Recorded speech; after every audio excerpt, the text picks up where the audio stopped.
네? 또 커피숍이에요? 그래. 지난번에 좋지 않았어? 그건 아버지 생신이시니까 하자는 대로 하긴 했는데. 왜 그러시는 건데요? 그래도 명절인데 밥 한 끼는 같이 먹어야 하지 않아요? 수정이도 갈비찜 먹고 싶다는데요.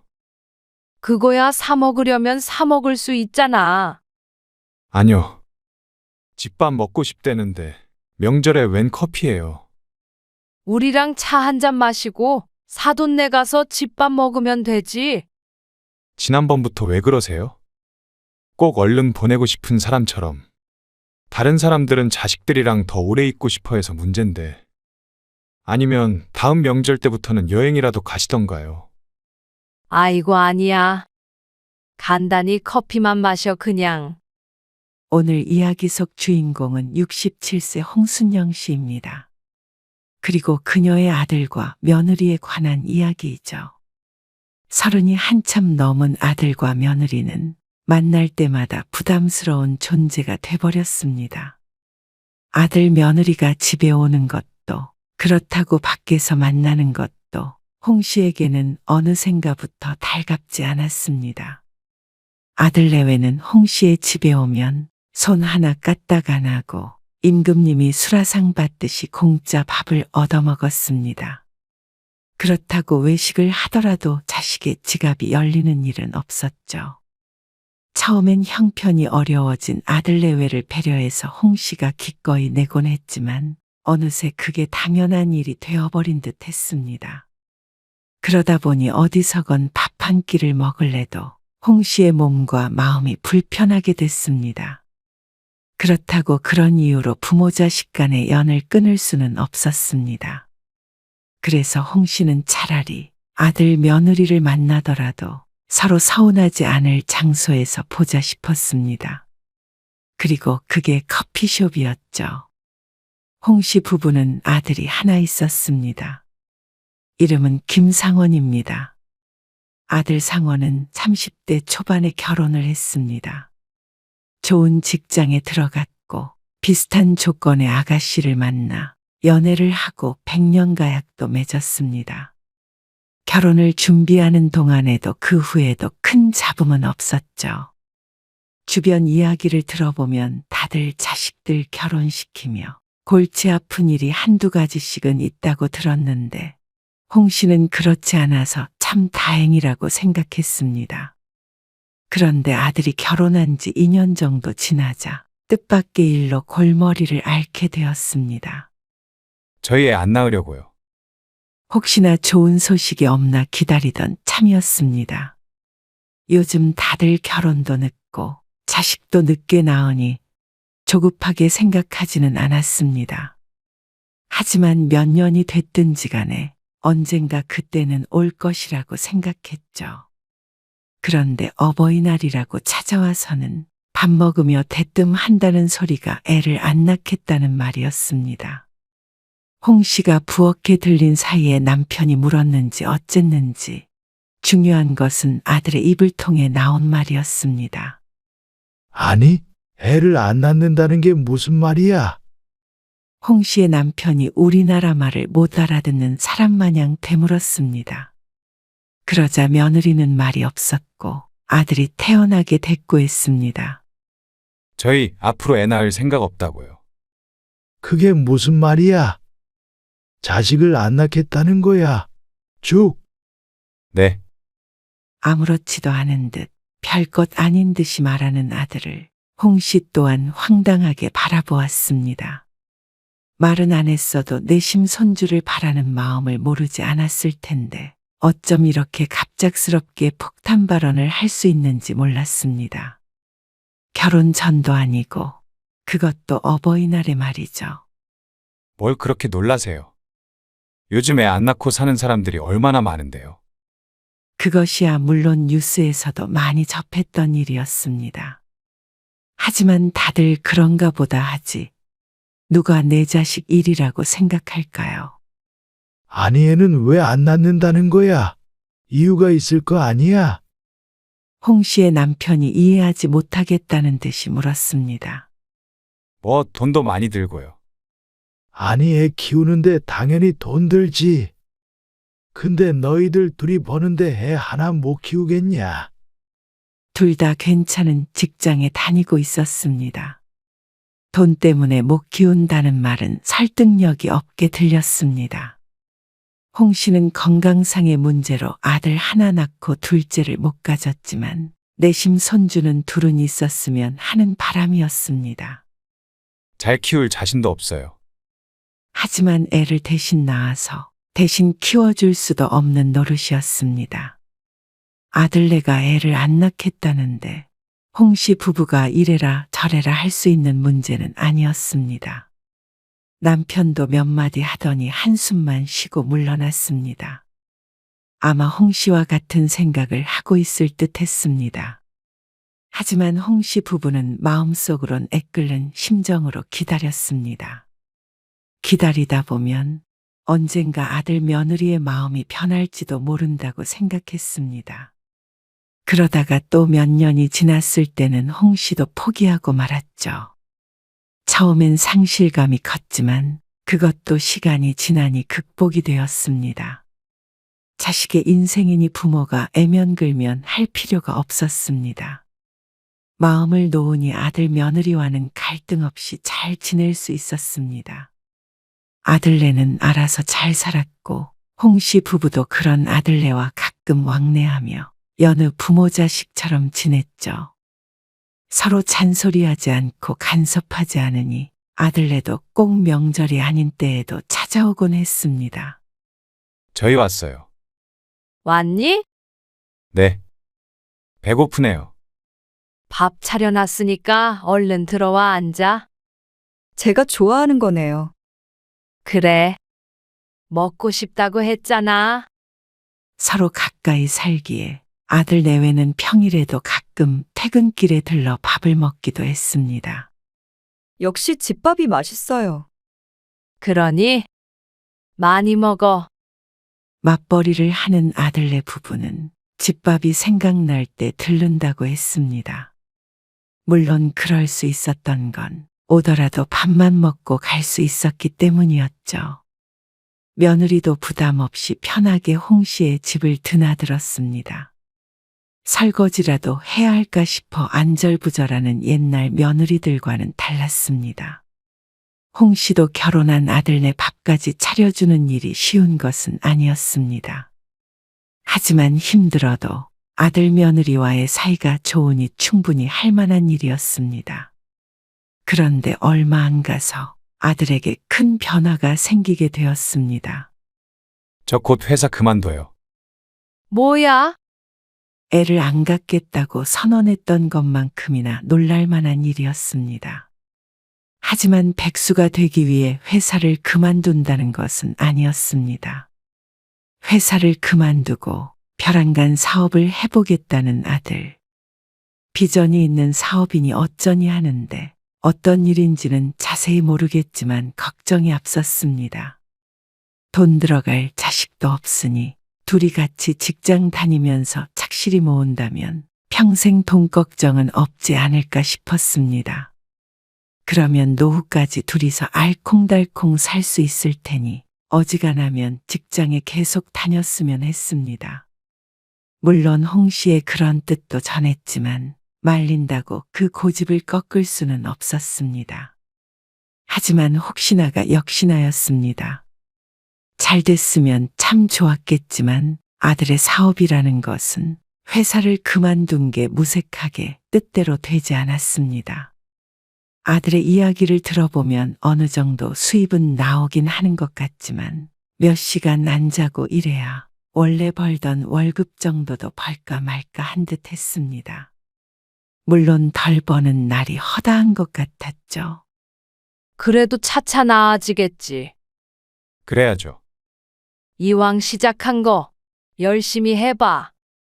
풀이 죽어 있는 아들에게 열심히 해보라는 말 밖에는 해줄 수 있는 말이 없었습니다.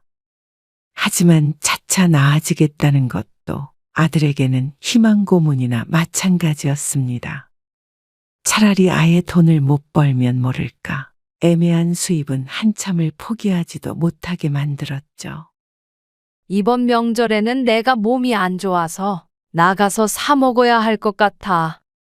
아, 그래요? 어디가 안 좋으신데요? 대충 차리셔도 되는데. 그래도 명절에 어떻게 대충 차려서 먹어? 나가서 먹자. 알겠어요. 아들은 어쩐지 달갑지 않은 기색이었습니다. 요즘 들어 허리도 안 좋고 이곳저곳 안 쑤시는 곳이 없어서 요리하고 싶은 마음이 전혀 들지 않았습니다. 그래서 집에서도 웬만하면 밥도 간단히 먹고 말았습니다. 명절에 아들 며느리가 오면 잔치상까지는 아니더라도 푸짐하게 차려내야 할 텐데 그럴 기운도 없었습니다. 그리고 명절 전날이 되었을 때 홍씨 부부는 저녁밥을 먹으러 아들 내외와 함께 근처 고깃집으로 갔습니다. 함께 외식할 때면 자주 가던 곳이었습니다. 그런데 어쩐지 외식을 하자고 했을 때의 아들의 반응이 마음에 걸렸습니다. 명절이라고 늘 집에서 먹는 것만 아니었고 아들도 외식을 좋아했습니다. 그런데 사업이 잘 되지 않다 보니 좀 부담스러운 마음이 드나 싶었습니다. 물론 홍 씨의 착각일 수도 있지만 상황이 하도 안 좋다기에 그럴 가능성도 충분히 있다고 생각했습니다. 오늘은 엄마가 쏠게. 네? 어머니가 내신다고요? 식사를 마치고 계산대로 향하며 홍 씨가 말했습니다. 명절인데 내가 요리하기 힘들어서 나오자고 한 거잖아. 나와서 먹자고 한 사람이 내야지 뭐. 아, 저희가 낼게요. 말은 그렇게 했지만 아들의 얼굴에는 내심 안도하는 기색이 스쳐 지나갔습니다. 홍 씨가 카드를 내밀고 계산하는 동안 뒤에서 민망하다는 듯이 서 있는 아들을 힐끔 보며 홍 씨는 더 아무렇지 않은 듯 웃었습니다. 그 뒤로도 종종 아들 내외를 만날 때면 식당에서 식사하는 경우가 있었습니다. 아들네 사정을 뻔히 알기에 대부분은 집에서 먹었지만 그렇다고 외식을 전혀 안 할 수는 없었죠. 그렇지만 그럴 때마다 홍 씨가 계산을 했습니다. 그리고 아들은 내가 내야 하는데 하면서도 홍 씨가 계산하는 걸 지켜보았습니다. 아들 사업이 요즘엔 월급만큼도 나오지 않아서 힘들다는 얘기를 며느리를 통해서 슬쩍 듣게 된 이후로는 쭉 그랬습니다. 만나면 아들네가 돈 쓰는 일은 웬만하면 만들지 않도록 했습니다. 안 그래도 힘들다는데 부모와 만나는 게 부담스럽게 느껴질까 봐서였죠. 아, 배부르다. 잘 먹었습니다. 처음엔 홍 씨가 계산할 때마다 옆에 서서 기다리던 아들은 어느새 익숙해져서인지 식사를 마치곤 먼저 식당을 나섰습니다. 자연스럽게 남은 홍 씨 부부가 계산을 하고 그때까지 아들 부부는 밖에서 담소를 나누며 기다렸습니다. 이제는 내가 내야 하는데 하는 소리는 들리지 않았습니다. 얼마나 나왔어? 화장실에 다녀온 홍 씨의 남편이 계산을 하고 있는 홍 씨에게 물었습니다. 그러더니 혀를 차며 말했습니다. 그 사업도 안 되면 얼른 다른 방법을 찾아봐야지. 벌써 1년이 훌쩍 넘었습니다. 이렇게 아들이 위축된 생활을 한지도 말이죠. 안타까운 마음에 남편이 몇 번 아들에게 물어보았지만 조금만 더 하면 성과가 있을 거라면서 기다리라는 말만 반복했습니다. 하지만 남편도 늘 계산하는 홍 씨를 말리지 않았습니다. 그렇게 돈 쓰는 걸 싫어하는 남편인데도 말이죠. 하지만 자연스럽게 아들과 외식하는 일은 줄게 되었습니다. 홍 씨도 매번 식비를 내는 것이 부담이 되기도 했기 때문에 어지간해서는 집에서 만났습니다. 저, 사업 접어요. 정말이냐? 네. 그리고 다음 달부터 다시 출근해요. 다니던 그 회사 말이야? 그건 아니고요. 다른 회사요. 그러다가 아들은 결국 회사를 그만둔 지 2년 만에 사업을 접고 다시 직장에 들어가게 되었습니다. 그나마 일할 회사가 있다니 천만 다행이었습니다. 홍 씨와 남편은 가슴을 쓸어내렸습니다. 이제는 아들네 걱정은 안 해도 되겠다 싶었습니다. 이런 말이 좀 그렇긴 해도 이럴 때 보면 애가 없는 게 다행인 것 같기도 하네. 아들의 소식을 듣고 남편이 홍 씨에게 말했습니다. 무슨 그런 말을 해요? 하지만 홍 씨도 만약 아들이 힘들었을 때 애들까지 있었다면 삶이 더 피폐했을 것 같았습니다. 아들도 살림이 좀 피었는지 나중에 만났을 때는 안색도 무척 좋아 보였습니다. 사업이 안 될 때는 늘 주눅이 든 것 같고 근심이 있어 보였는데 이제는 좀 살만해 보였습니다. 그래서 앞으론 걱정 없겠다 싶었지만 꼭 그런 것만도 아니었습니다. 아들이 직장에 들어간 그렇죠. 그래도 경험 많이 했어요. 아들이 대신 대답했습니다. 그 뒷모습을 본 홍 씨가 남편을 쳐다보자 남편도 얼빠진 표정으로 아들을 보고 있었습니다. 그러더니 허하며 한숨을 쉬었습니다. 다른 날도 아니고 홍 씨의 생일이었습니다. 그런데 이제 어려운 것도 아닌 아들네가 돈 한 푼도 안 내고 먼저 나가버리는 것은 조금 당황스러웠죠. 아무리 버릇이 되었어도 그동안 얻어먹은 것을 생각했다면 오늘은 이렇게 가버리면 안 되지. 남편이 언짢아 하며 말했고 홍 씨도 비슷한 생각은 했지만 이내 고개를 저었습니다. 아직 회사 다닌 지 얼마 안 되니까. 그래서 그런가 보죠. 아무리 그래도 말이야. 선물을 달라는 것도 아니고, 뭐 용돈을 달라는 것도 아니고, 부모 생일에 적어도 밥 한 끼는 사야지. 아이고, 나중에 돈 많이 벌면 사주겠지. 그래도 엄마 생일이라고 이렇게 평일에 시간 내서 나온 게 어디예요? 홍 씨의 남편도 더는 말을 보태지 않고 직접 계산을 했습니다. 여느 때와 같이 아들내외는 식당 앞에서 웃으며 대화를 나누고 있었습니다. 저희 그러면 이만 가볼게요. 그래. 어서 가봐. 식당이 홍 씨의 집 앞이라 홍 씨 부부는 걸어갈 예정이었고 아들내외는 주차장에 세워둔 차에 올라탔습니다. 그러더니 출발 전에 창문을 살짝 내려 말했죠. 조심히 들어가세요. 잘 먹었습니다. 식당 주차장을 빠져나가는 차의 뒷공무니를 보며 어쩐지 찜찜한 기분이 되었습니다. 마지막 인사를 하나는 아들 며느리의 표정을 보아하니 사정이 어려워서가 아니라 당연히 홍 씨 부부가 계산을 해야 한다고 생각하는 듯 했죠. 하지만 설마 그럴까 싶었습니다. 그리고 그 설마가 사람을 잡았죠. 다음에 만났을 때도 똑같았습니다. 그러니 이제 돈을 내는 것은 홍 씨의 몫이라고 생각하는구나 싶었습니다. 홍 씨도 부담이 됐습니다. 이제 아들이 다시 돈을 벌기 시작했다고 아들에게 늘 얻어먹을 생각은 아니었습니다. 하지만 적어도 서로의 만남에 밥값 때문에 껄끄러운 기분이 되는 건 원치 않았죠. 오늘은 상원이한테 좀 얻어먹어 볼까? 회사 들어간 기념으로. 2달 뒤 아들과 만난 홍 씨가 식당을 나오기 전에 아들에게 말했습니다. 밥값을 누가 내면 어떠냐고 할 수도 있지만 돈 문제라기보다는 마음가짐의 문제가 아닐까 싶었습니다. 그래서 홍 씨도 이번만큼은 계산하지 않았습니다. 그러자 먼저 일어나려던 아들의 표정이 떨떠름해졌습니다. 아, 제가요? 네, 뭐 그럴게요. 말끝을 질질 끌며 대답했습니다.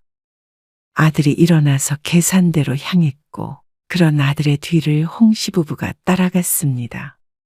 그런데 아들이 카드 결제를 기다리며 서 있다가 홍 씨를 힐끔 보며 한마디 했습니다. 밥값 가지고 눈치를 주시네요. 반쯤 농담처럼 얘기하는 듯 했지만 미간에 잡힌 주름이 아들의 심기가 불편하다는 걸 보여주고 있었습니다. 그러자 홍 씨의 기분도 덩달아 상했습니다. 저희가 꼭 밥값도 안 내는 것처럼요. 그리고 아무나 내면 어떻다고 가족끼리 그러세요. 그러면 차라리 다음부터는 집에서 봐요. 홍 씨는 당황스러운 마음에 그 말에 대답하지 않았습니다. 그동안 힘든 아들네 대신에 수없이 밥을 샀던 건 까먹은 모양이었습니다. 넷이서 한 끼를 먹으려고 해도 10만 원으로는 택도 없었습니다. 그런데 그런 건 없던 일인 것 마냥 쪼잔한 사람을 만들어버리는 아들이 황당했죠. 홍 씨도 이러면 차라리 집에서 만나는 게 나을 것 같았습니다. 하지만 그것도 홍 씨의 착각이었습니다. 한 달 뒤 명절이 되었을 때 아들네 부부가 집으로 왔습니다. 집에서 만나기로 했지만 막상 오니 그건 그것대로 힘들었습니다. 무엇보다 홍 씨가 몸살에 걸려 혼자서 거하게 차려낼 몸 상태도 아니었죠. 너희 이것 좀 도와줄래? 홍 씨가 아들 내외를 부엌으로 불렀습니다. 그러자 며느리도 표정이 좋지 않았고 아들은 홍 씨에게 핀잔을 주었습니다. 왜 일을 시키세요? 뭐? 미리 좀 해두시지. 몇 시에 도착하는지 말씀드렸는데. 몸이 안 좋다는데 다 같이 좀 도와주면 어디가 덧나니? 내가 너희 도착하는 시간에 맞춰서 밥 차려주는 사람이야. 홍 씨도 말이 곱게 나오지 않았습니다. 그러자 아들도 말이 심했다고 생각했는지 머쓱한 표정을 지었습니다. 아니요, 그런 게 아니고요. 제가 할게요. 수정이는 앉아 있으라고 하고. 며느리는 아들의 말에 부엌을 나갔습니다. 인꼬 부부인 건 알겠으나 아들의 행동에 홍 씨는 기가 찼습니다. 뭐 이런 놈이 다 있나 싶었죠. 홍 씨가 아들을 흘겨보자 아들이 민망하다는 듯이 물었습니다. 뭐 도와드리면 돼요? 홍 씨는 한숨을 쉬었습니다. 장보는 비용만 해도 10만 원은 좋게 들었지만 아들은 고생했다는 소리도 한마디 하지 않았고 명절이라고 식재료 값에 보태라며 한 푼을 주는 것도 아니었습니다. 결국에는 집에서 만나거나 밖에서 만나는 게 중요한 것이 아니었습니다. 이러나 저러나 심란한 일만 생기니 결국엔 만남을 줄이는 게 상책이라는 생각이 들었습니다. 홍 씨도 돈 때문에 치사스럽게 굴고 싶지 않았습니다. 그렇다고 밥 해주는 게 힘들다며 이리저리 부려먹고 싶지도 않았죠. 그런 모습을 보여주지 않으려면 덜 만나면 될 일이었습니다. 홍 씨는 특별한 날이 아니면 웬만하면 만나지 않기로 다짐했습니다. 그래서 전보다 만남은 적어졌지만 그렇다고 자식을 아예 안 만나고 살 수는 없었습니다. 아버지 생신에는 밖에서 보죠. 지난번에 어머니 몸 안 좋다고 그러셨잖아요. 얼마 안 있어 남편의 생일이었습니다. 마음 같아서는 아들네 부부를 만나지 않고 집에 있고 싶었습니다.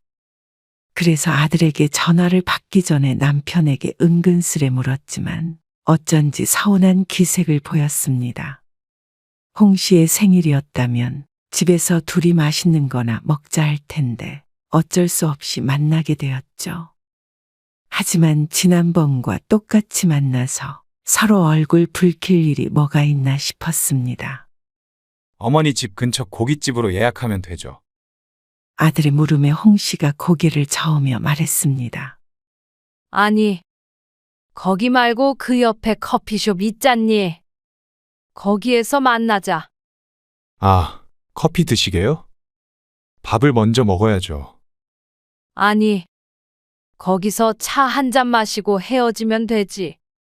지난번에 보니까 케이크 같은 것도 있던데. 아, 밥을 먹지 말자고요?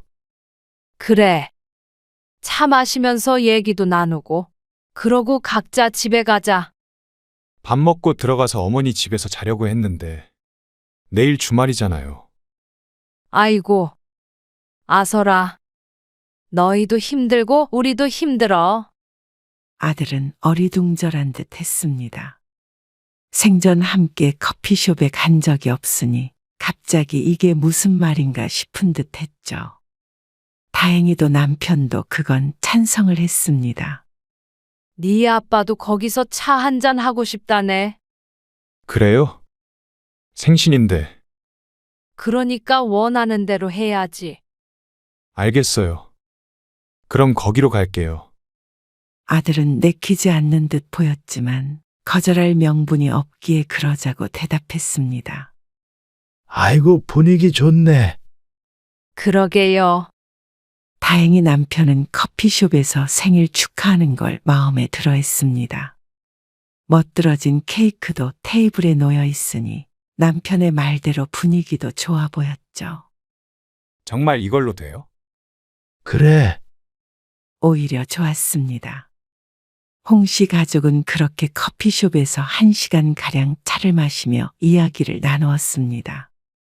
술을 안 마시니 시간도 얼마 걸리지 않고 넷이서 드는 돈도 얼마 안 됐습니다. 케이크가 없었다면 이 3만 원 안에서 해결이 됐죠. 아무도 힘들지 않았고 누가 계산하든 아무도 부담스럽지 않았습니다. 서운할래야 서운할 수가 없는 만남이었습니다. 그럼 저희는 가볼게요. 그래. 조심히 가. 아들 며느리를 보낸 뒤에 홍 씨 부부는 뒤돌아서서 대화를 주고받았습니다. 아, 진작에 이럴 걸 그랬네. 너무 좋네. 당신 한잔 하고 싶으면 집에서 먹고. 남편의 말대로 진작에 이렇게 만날 걸 그랬습니다. 꼭 거하게 외식하거나 집에서 상다리 부러지게 밥상을 차려야 하는 게 아니었는데 말이죠. 남들 그렇게 한다고 우리도 그렇게 해야 할 이유가 없었습니다. 그동안 무얼 위해 그렇게 번뇌했나 싶었습니다. 그리고 얼마 뒤에 명절이 되었을 때도 홍 씨 부부는 집으로 온다는 아들을 말렸습니다. 그냥 명절 전날에 커피숍에서 만나자. 네? 또 커피숍이에요? 그래. 지난번에 좋지 않았어? 그건 아버지 생신이시니까 하자는 대로 하긴 했는데. 왜 그러시는 건데요? 그래도 명절인데 밥 한 끼는 같이 먹어야 하지 않아요? 수정이도 갈비찜 먹고 싶다는데. 그거야 사 먹으려면 사 먹을 수 있잖아. 아니요. 집밥 먹고 싶다는데. 우리랑 차 한 잔 마시고 사돈 내가서 집밥 먹으면 되지. 그런데 아들은 그런 홍 씨가 이상해 보였던 모양이었습니다. 불퉁한 말투로 물었습니다. 지난번부터 왜 그러세요? 꼭 얼른 보내고 싶은 사람처럼. 다른 사람들은 자식들이랑 더 오래 있고 싶어 해서 문제인데. 수정이도 그게 더 좋을걸? 며느리 얘기를 꺼내자 아들은 부정하지 못했습니다. 당연히 시집에 적게 있고 친정에 오래 있는 것을 원할 테니 말이죠. 아니면 다음 명절 때부터는 여행이라도 가시던가요. 아이고 아니야. 간단히 커피만 마셔 그냥. 홍 씨는 황급히 고개를 저었습니다. 아들네랑 여행까지 가서 투닥거릴 자신이 없었습니다. 아들은 무엇이 문제인지 모르는 눈치였습니다. 홍 씨만 마음을 고쳐먹으면 평화로울 수도 있지만 한쪽만 희생하는 기분이 들어서는 좋은 관계가 될 수 없었습니다. 아들 며느리는 홍 씨가 밥을 차려주는 것, 외식비를 계산하는 것 등 부모가 자식에게 해주는 것들이 당연하다고 생각했습니다. 그러다 보니 홍 씨도 힘에 부쳤고 그렇다고 홍 씨가 싫다고 하면 아들 며느리도 섭섭했습니다. 그렇다면 그런 일은 안 만들면 그만이었습니다. 제가 주문할게요. 시간이 지나자 아들 내외도 홍 씨 부부와 커피숍에서 만나는 것에 대해 긍정적으로 생각했습니다. 사실 생각해보면 부모보다도 편할 것이 자식이었습니다. 어버이날이든 생일이든 명절이든 의무감에 찾아오겠지만 만남은 짧을수록 좋을 것이었습니다. 이렇게 만나서 간단히 안부 묻고 하니까 얼마나 좋냐? 그러면 이것만 마시고 저희는 일찍 가볼게요. 딱 좋은 거리였습니다. 부모 자식도 이 정도의 거리는 필요하다는 생각이 들었습니다. 물론 내 목에 칼이 들어와도 아들네와는 식사를 하거나 함께 시간을 보내지 않겠다 다짐한 것은 아니었습니다. 다만 웬만하면 그렇게 하겠다고 생각하는 것 뿐이었습니다. 어쨌거나 지금까지는 긍정적인 효과만 있었으니 다행이었습니다. 그리고 이번 일을 계기로 홍 씨도 좀 더 자식에 대한 마음을 놓게 되었습니다. 손주를 못 보는 일도 그렇고 사업이 어려웠던 일도 그렇고 홍 씨 부부가 너무 아들에게 신경을 쓴 나머지 스스로 괴로운 일을 만든 것 같았습니다. 이제는 자식은 자식대로, 부모는 부모대로 그런 독립적인 삶을 사는 것이 필요했습니다. 그래서 이후로는 아들도 서운해하지 않고 홍 씨도 더는 같은 이유로 섭섭한 일이 없었습니다.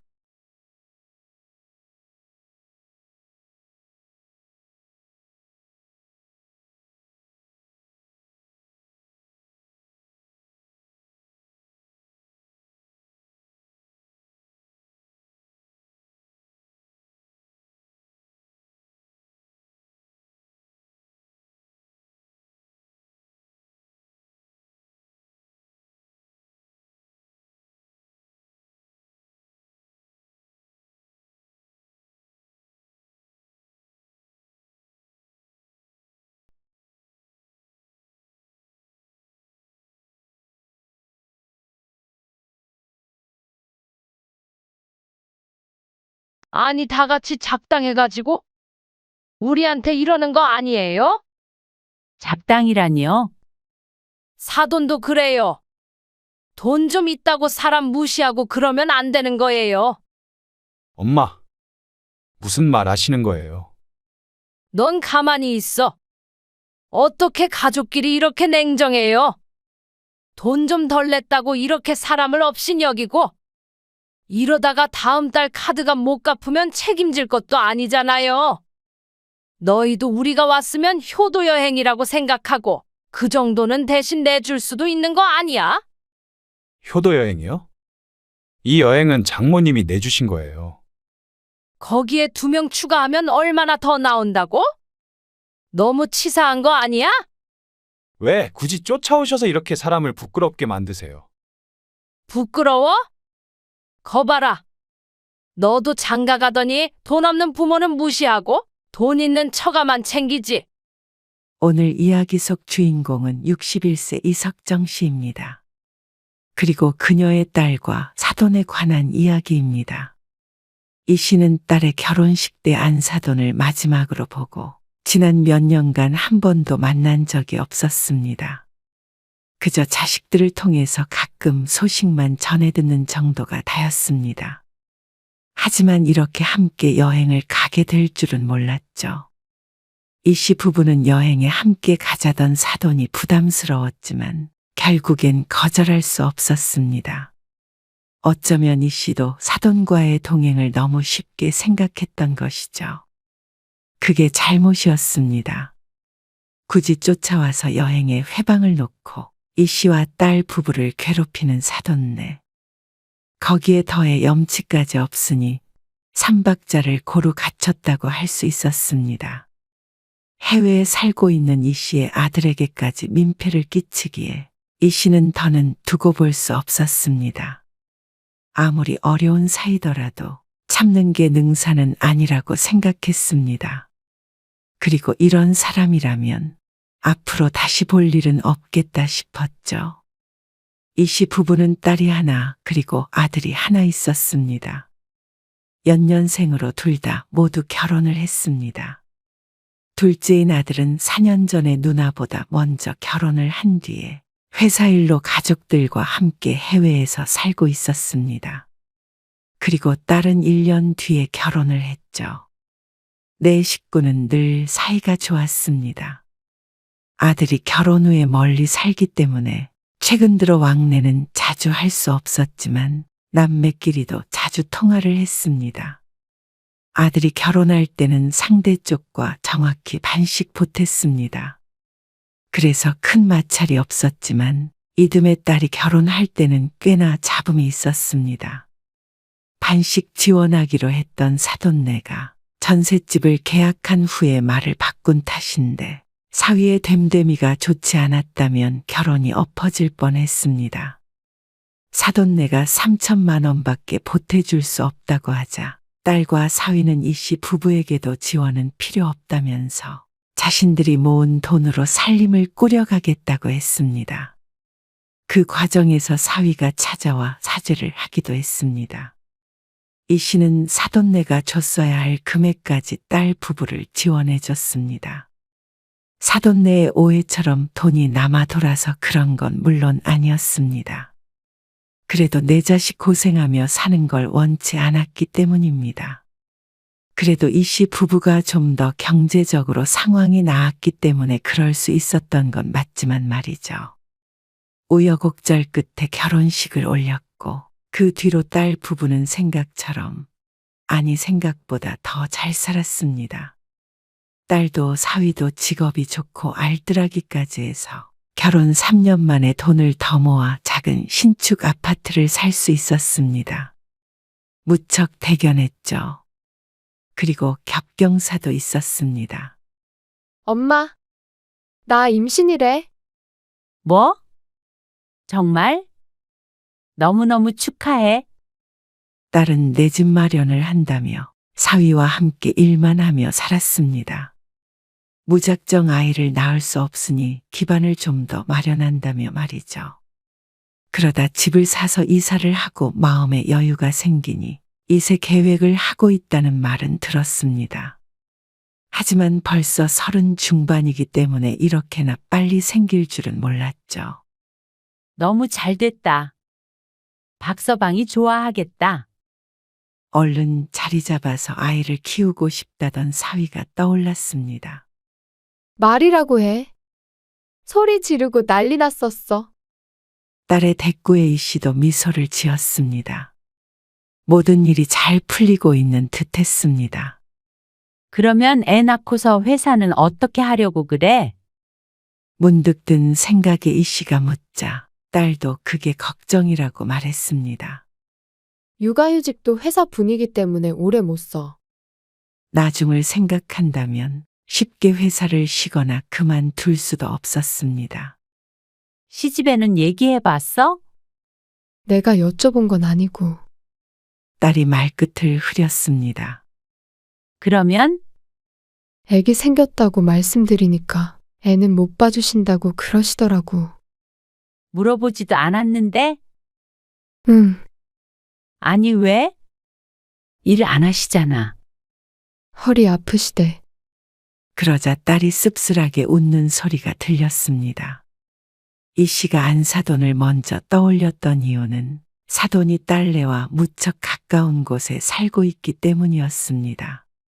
그럼 엄마가 가서 도와줄게. 애 어린이집 보내기 전까지만이라도. 정말? 도움이 구하려고 했는데 가깝지도 않은데 왔다 갔다 할 수 있을까? 하면 하지 왜 못해? 남의 손에 어떻게 애를 맡기니? 딸도 그게 걱정은 걱정이었다고 대답했습니다. 이 씨와 딸네 집은 차 타고 40분 정도 걸리는 거리였습니다. 그래도 잘 살아보려는 딸 부부에게 전혀 도움을 못 줄 만한 거리는 아니었습니다. 안사돈이 허리 때문에 힘들다면 이 씨라도 좀 도와줘야겠다 싶었습니다. 남편도 이 씨의 말에 공감했습니다. 그래. 아무래도 친정엄마가 더 편하기도 하겠지. 차라리 잘 됐어. 맞아. 안사돈이 애 봐준다고 했어도 지영이가 불편했을 수도 있지. 그리고 2달이 채 안 됐을 때 명절이 되었습니다. 당일 오후 늦게 딸과 사위가 이 씨의 집으로 왔습니다. 사위의 양손엔 선물이 잔뜩 들려 있었습니다. 이게 다 뭐야? 딸 임신 축하 선물을 이 씨 부부가 줘야 할 판이었는데 오히려 딸 부부가 이 씨를 챙겼습니다. 애기 봐주신다고. 그래서 감사해서요. 사위가 서글서글하게 웃으며 말했습니다. 아이고, 내 손주 내가 봐준다는데 무슨 선물이야? 그래도요. 장모님이랑 장인어른 덕분에 한시름 났어요. 도움이 구하려고 했다며. 오히려 나 때문에 박서방이 불편한 거 아니야? 아니에요. 그럴 리가 없죠. 저희는 너무 좋아요. 즐거운 분위기 속에 함께 식사를 하다가 문득 딸이 말했습니다. 엄마, 우리 태교 여행 겸 가족 여행 한번 가자. 이씨 부부가 놀라서 딸을 쳐다보자 옆에 있던 사위가 덧붙였습니다. 네. 아기 태어나기 전에 넷이서 여행 한번 가면 좋을 것 같아요. 딸과 사위는 이씨 부부에게 함께 푸켓으로 가족 여행을 가자고 했습니다. 뜻밖의 제안에 놀라기도 했지만 한편으로는 설레기도 했습니다. 딸내는 결혼 후에 사돈네와 함께 해외에 한번 갔다 온 적이 있는데 그때도 내심 부러운 마음이 있었기 때문이었습니다. 일이 바쁜 탓에 이씨 부부와는 늘 다음을 기약했지만 이번에 딸과 함께 여행을 갈 수 있게 돼서 무척 좋았습니다. 사위가 불편하지 않을까 했지만 사위가 오히려 적극적으로 여행을 추진했습니다. 4박 5일 정도로 생각하고 있어요. 아무래도 지영이가 임신했으니까 너무 돌아다니지 않고 수영장 있는 호텔에서 쉬다 온다는 생각으로 가면 좋을 것 같아요. 맛있는 것도 먹고요. 그래. 너무 좋겠다. 그래서 거론된 곳이 푸켓이었습니다. 태국인이 이국적이고 유명한 음식도 많을 듯 했습니다. 이 씨의 남편도 무척 좋아했죠. 그러면 임신 축하 선물도 줄 겸 여행 경비는 엄마 아빠가 낼게. 남편의 말에 이 씨도 고개를 끄덕이며 말했습니다. 그래. 그렇게 하자. 아니에요. 저희가 낼게요. 아니야. 선물을 따로 주는 것보다 그게 좋지 않을까? 처음엔 거절하던 딸과 사위도 나중에는 크게 기뻐했습니다. 그래서 항공권과 숙소를 딸 부부가 알아보고 결제는 이 씨가 하기로 했습니다. 그럼 가서 밥은 전부 저희가 살게요. 하도 미안해하길래 그러라고 했지만 가서도 웬만하면 이 씨 부부가 낼 작정이었습니다. 함께 가자고 한 그 마음이 기뻤기에 돈은 아깝지 않았습니다. 그렇게 여행 계획을 짜고 있던 어느 날, 이 씨가 싱가포르에 있는 아들에게서 전화를 한 통 받았습니다. 여행 계획을 하고 있다고 말하니 아들이 이 씨 가족을 초대했죠. 어차피 비행기 타시는 거 싱가폴로 오시면 저희도 보고 좋죠. 애도 보고. 이 씨의 며느리는 1년 전에 싱가포르에서 아기를 낳았습니다. 그래서 이 씨 부부가 작년에 싱가포르에 다녀왔는데 이틀만 있다가 오는 일정이었기 때문에 무척 아쉬웠습니다. 딸은 조카를 사진으로만 봤고 말이죠. 내심 아들의 말에 솔깃했습니다. 또 저희 집에서 주무시면 여행 경비도 아끼고 좋죠. 아들의 말에 이 씨가 펄쩍 뛰었습니다. 이 식구들 다 끌고 너희 집에서 어떻게 자니? 아이도 어린데 며느리에게 부담을 주고 싶지 않았습니다. 작년에 아들네 집에 가봤던 기억으로는 집도 넓은 편이 아니라 여러모로 서로 불편할 것 같기도 했습니다. 아무튼 가더라도 호텔에서 자야지. 힘든 며느리 괴롭히는 시엄마 되기 싫다. 어쨌거나 너희 누나한테 한번 물어볼게. 아들과 전화를 끊고 딸내와 함께 상의를 해보았는데 사위도 흔쾌히 수락했습니다. 그러면 그쪽 가서 호텔에 방 2개 예약하고요. 처남 시간 되면 하루 정도 함께 시간 보내면 좋을 것 같아요.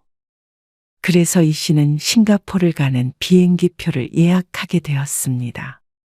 3달 뒤 일정이었습니다. 그 정도면 임신 초기는 지나기에 딱 좋다고 생각했죠. 여행 준비는 순조로웠습니다. 딸이 잘 알아본 덕에 수영장이 딸린 좋은 숙소도 저렴한 금액에 예약할 수도 있었습니다.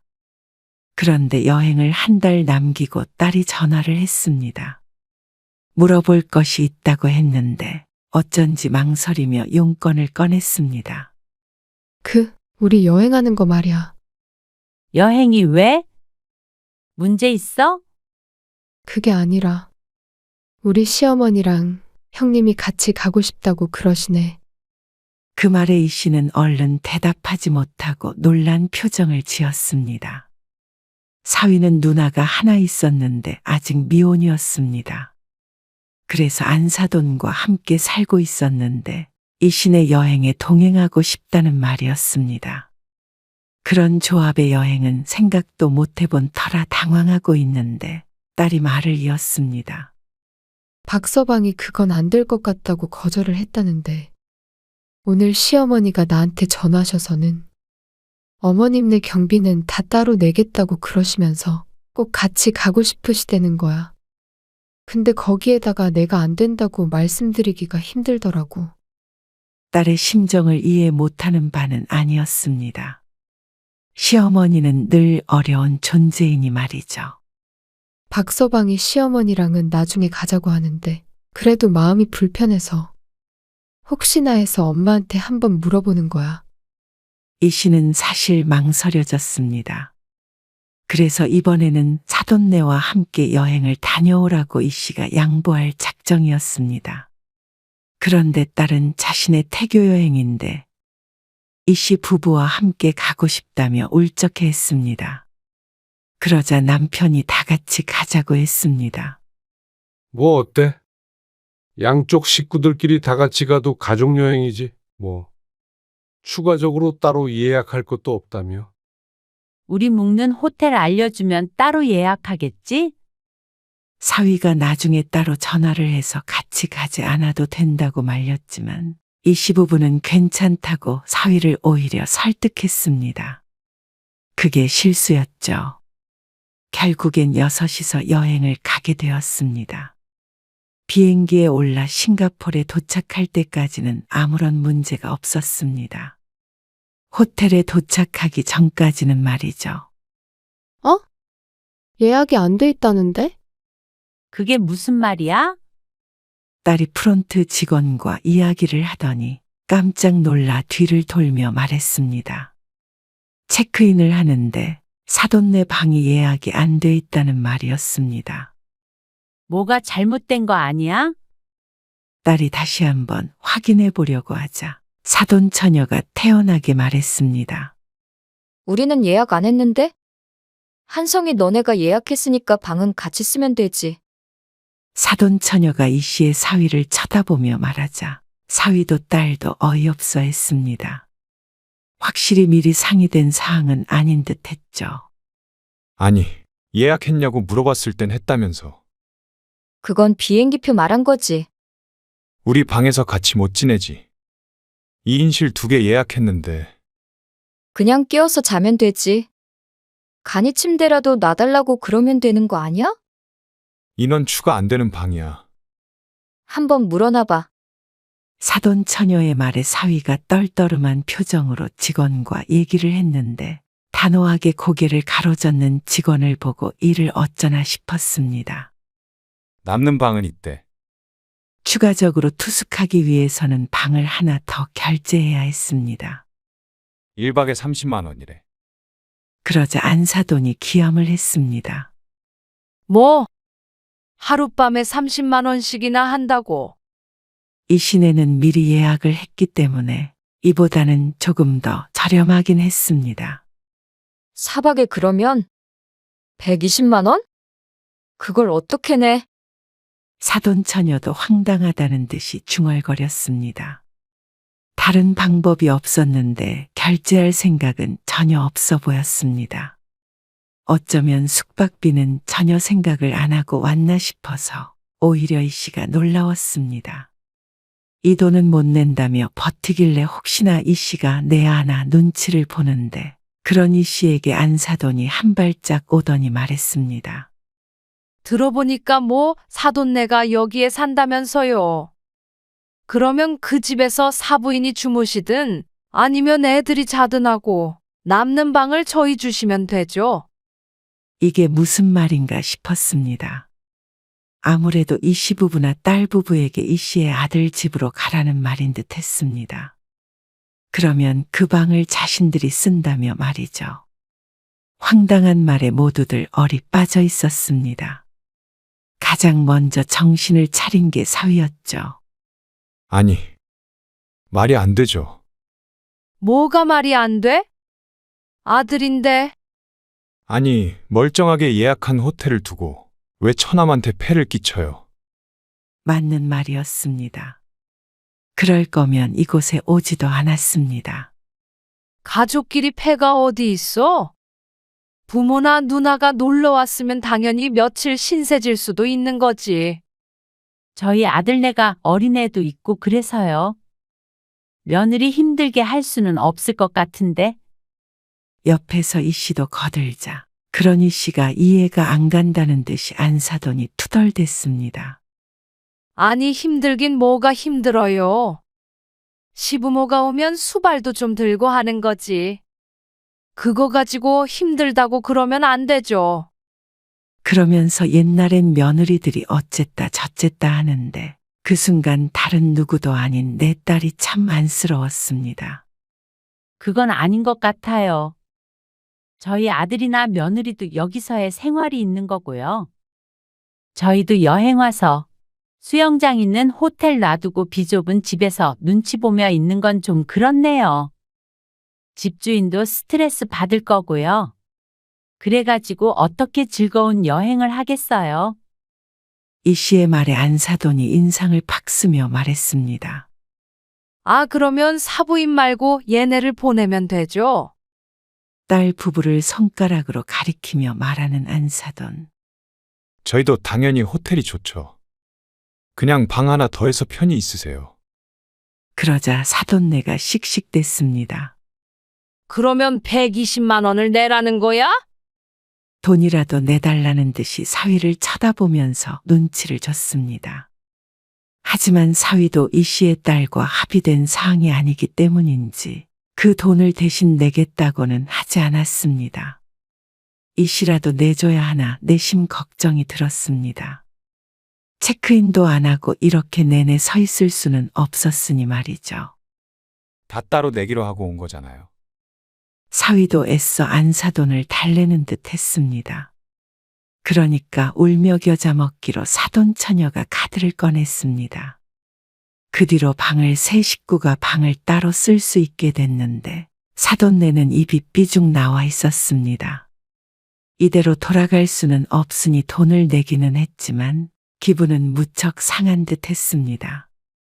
그렇다고 해서 이 씨가 그걸 내줄 이유는 없었습니다. 마음이 불편하긴 했지만 남은 여행 망치지 말자는 생각에 애써 분위기를 끌어올렸습니다. 수영부터 하자. 딸이 들떠서 말하자 사위는 고개를 끄덕였습니다. 그러면 옷 갈아입고 만날까? 이 씨 부부는 수영할 생각까지는 없었지만 앉아서 딸내가 노는 걸 구경하고 싶었습니다. 날씨도 좋았고 말이죠. 그런데 좋은 분위기에 안사돈이 찬물을 끼얹었습니다. 무슨 수영이야? 여기까지 왔는데 바깥에 나가서 구경을 해야지. 그러자 딸이 어색한 웃음을 지으며 그러자고 했습니다. 사위는 그 옆에서 한숨을 쉬었죠. 그러면 구경 좀 하다가 돌아와서 수영하죠.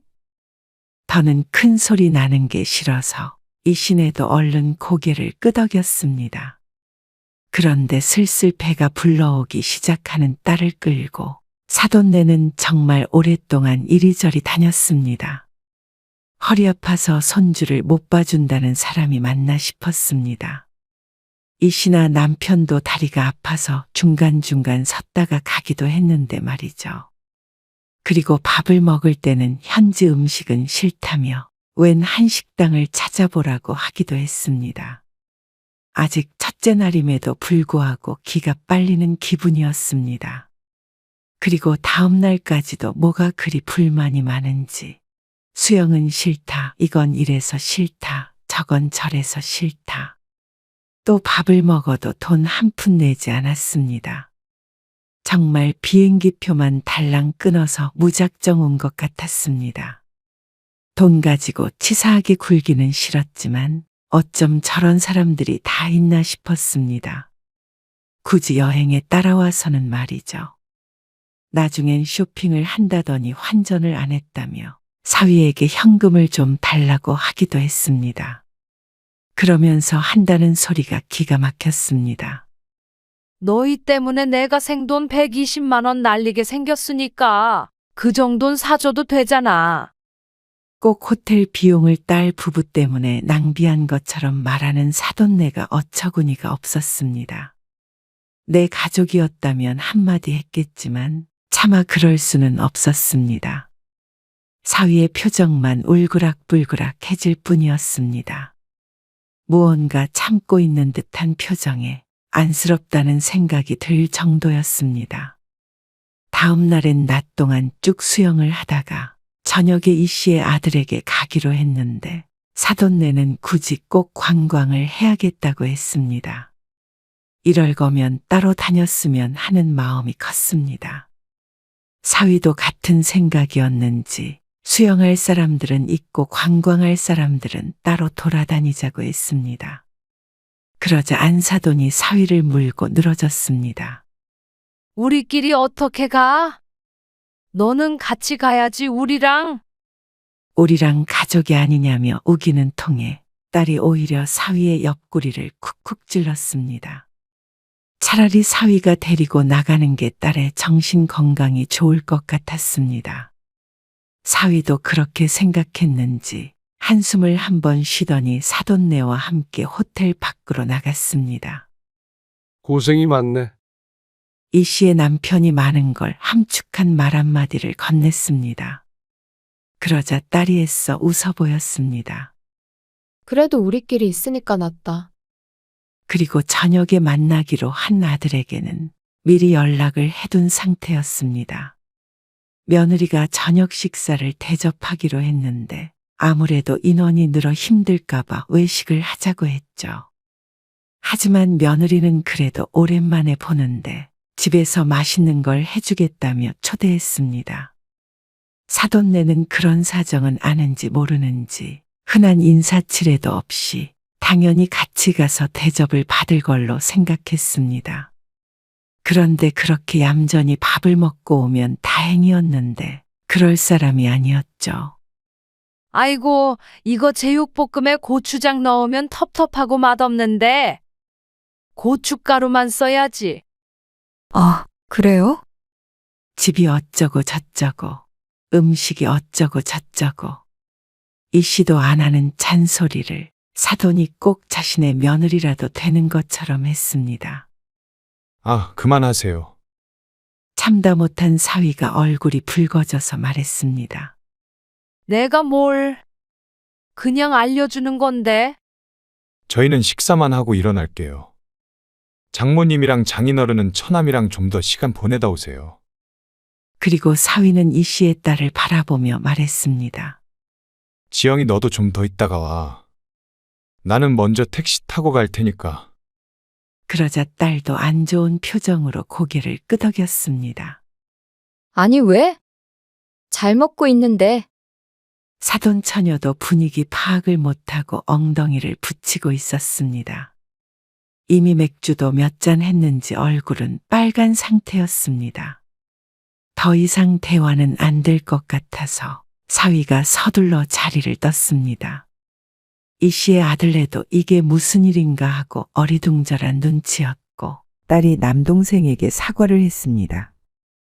우리도 슬슬 일어날게. 너희도 좀 쉬어.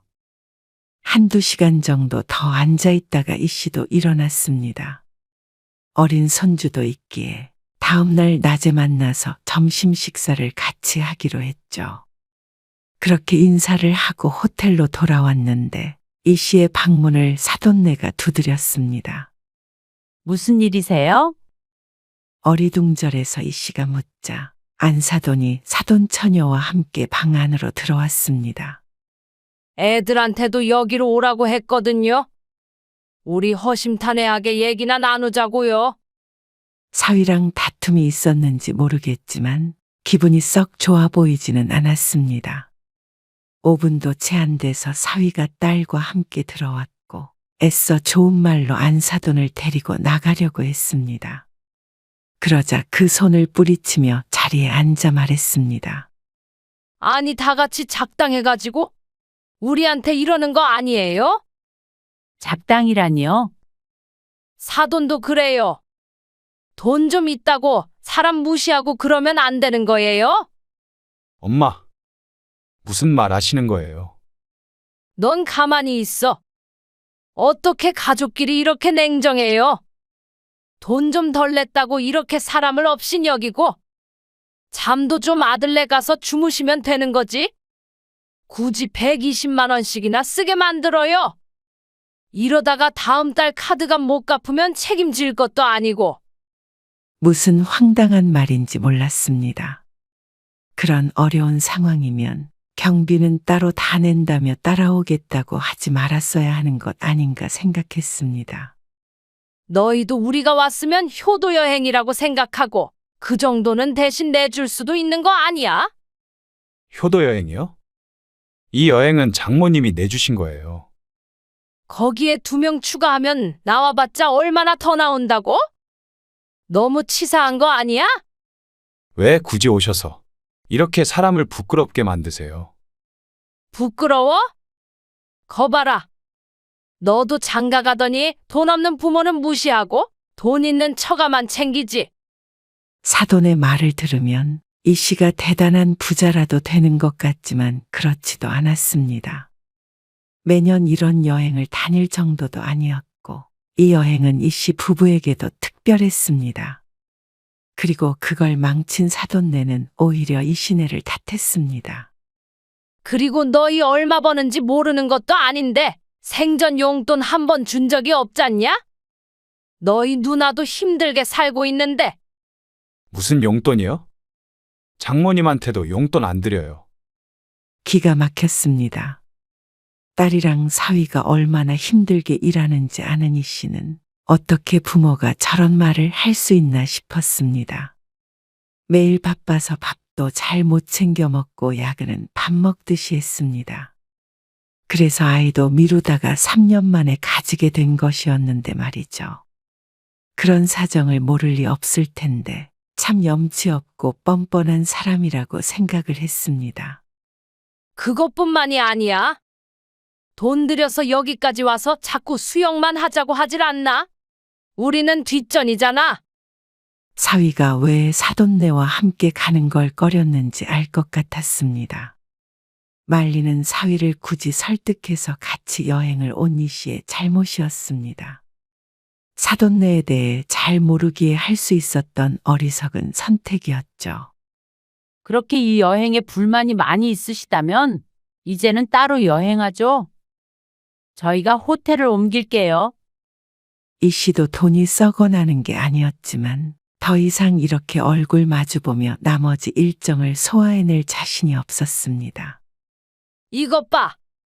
돈 자랑하면서 사람을 어쩜 이렇게 무시하는지. 이래도 무시한다. 저래도 무시한다. 더 이상 얘기할 가치도 없었습니다. 이 씨는 서둘러 짐을 쌌습니다. 참나. 그러면 무서울 줄 아나? 가세요. 그러자 사위와 딸도 일어났습니다. 저희도 호텔 옮길게요. 원하는 대로 여행하세요. 뭐야? 너도 간다고? 네. 아니, 우리는 현금도 하나도 없어. 요즘 카드 다 돼. 현금 인출할 수도 있고. 너 정말 이럴 거니? 있는 놈이 더 하다니까? 너는 도대체 누구 자식이야? 더 이상 아들 망신시키지 마세요. 너 말버릇이 그게 뭐니? 이러고도 후회 안 할 줄 알아? 사돈네가 펄쩍 뛰고 난리가 났습니다. 자기들끼리 여행은 어떻게 하며 공항까진 어떻게 가느냐며 말이죠. 우리가 이러려고 그 돈을 쓴 줄 알아? 누가 보면 다른 사람을 위해 여행을 온 듯 했습니다. 어쩌면 처음부터 비행기값만 들이고 공짜로 여행이라도 할 계획이었던 것 같았죠. 하지만 이 씨도 애써 큰돈을 써가며 최악의 추억을 만들 필요는 없었습니다. 그게 아무리 사돈이라도 더 이상은 예의를 차릴 필요성을 느끼지 못했습니다. 이 씨 부부는 차라리 다른 호텔로 옮겨서 조용히 여행하다가 아들네 부부도 만나고 그렇게 지내고 싶었습니다. 애초에 그러기 위해서 싱가폴로 온 것이었으니 말이죠. 그런 이 씨를 딸 부부가 따라오겠다고 했습니다. 이 씨는 흔쾌히 고개를 끄덕였습니다. 어차피 여행 경비는 이 씨가 대주기로 했고 이 씨도 딸과 함께 여행을 계속하고 싶었습니다. 그러면 우리는 한국 돌아갈 테니까 숙소 결제한 비용 내놔. 또 사돈이 엉뚱한 소리를 하길래 이 씨도 한마디 했습니다. 그럼 저희 여행 망친 비용 내실래요? 뭐라고요? 그동안 먹은 밥값이랑 환불받지 못하는 저희 숙소비랑 다 주실 거냐고요? 아니, 그걸 우리가 왜 내요? 그럼 저희는 사돈 내 숙소비를 왜 내나요? 그러니까 각자 갈 길 가자고요. 그리고 30분도 안 돼서 짐을 싸고 나왔습니다. 둘이 덩그러니 남겨진 사돈네는 어찌나 열받아 하던지 술을 마셔 붉은 얼굴이 터질 듯이 검붉어졌습니다. 그래도 차마 붙잡을 명분이 없는 모양인지 씩씩대는 숨소리만 들려졌죠. 죄송해요. 장인어른, 장모님, 제가 면목이 없네요. 누구의 탓인지 잘잘못을 따질 필요도 없었습니다. 다들 좋은 마음으로 함께 온 것이었고 남은 날이 있으니 즐겁게 보내다 가고 싶었습니다. 우리는 어쩔 수 없지만 너희는 그래도 나중에 좋게 마무리해. 부모를 안 보고 살 것이 아니라면 한국에 돌아가서도 인연은 이어가야 할 것이었습니다. 지금이라도 어머니한테 돌아가려면 가. 우리는 우리끼리 다녀도 돼. 그렇다면 이렇게 여행 중간에 사돈을 두고 온 이 씨의 행동이 잘못된 것일 수도 있었습니다. 하지만 사위는 극구 따라오겠다고 했죠. 지금 돌아가면 지영이도 태교 여행은 하지 못한다며 말이죠. 그래서 이 씨는 딸네 부부와 함께 택시를 타고 아들네 집 근처에 있는 호텔에 묵었습니다. 남은 일정은 얼마 안 되지만 그래도 즐거운 시간을 보내다 올 수 있었죠. 나중에 딸을 통해서 듣게 된 얘기는 사위가 노발대발해서 연을 끝내 만회하는 이야기까지 나온 모양이었습니다. 그래서 사돈네 사과를 받았다고 하는데 이 씨는 아무래도 상관없었습니다. 앞으로 같은 일은 절대로 일어나지 않을 테니 말이죠. 딸이 걱정되었지만 별일은 없다고 했습니다. 앞으로도 없을 거라고 걱정 말라는 말에 한시름 놓을 수 있었습니다. 그런데 시간이 지나고 보니 이번 여행도 특이하고 기억에 남는 추억이 되었습니다. 그래서 두고두고 딸 부부와 함께 회자하게 되는 사건이 되었죠. 그 뒤로 종종 함께 놀러도 가곤 했지만 사돈네는 콧배기도 보지 못했습니다. 그저 예전처럼 딸을 통해서 안부 정도만 알 뿐이었고 그래서 평화가 깨지는 일은 없었습니다.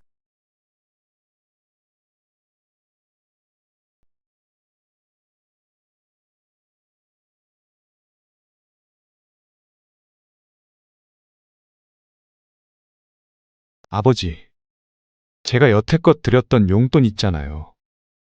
그거 좀 돌려주세요. 뭐라고? 용돈 드렸었잖아요. 100만 원씩이요. 그래.